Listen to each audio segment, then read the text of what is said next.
This is the goat head soup. We call it Mannish water in Jamaica.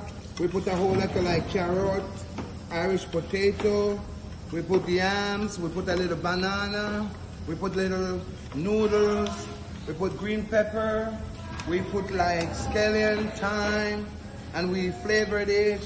And this is what it called Mannish water. Good for your nana. Whoa, come drink it up, drink it up, drink it up. It's well flavored, tastes good. Come as you like, taste as you want.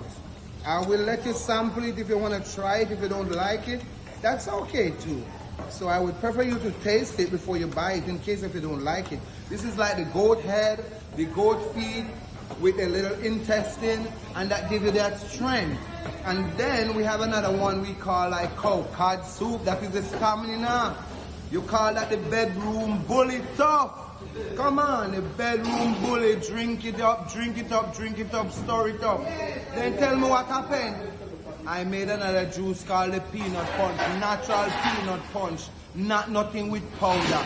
Me blend out my peanut, and me flavored it up, and me mix it up, store it up, and they call it, mix up the oatmeal with the lychee.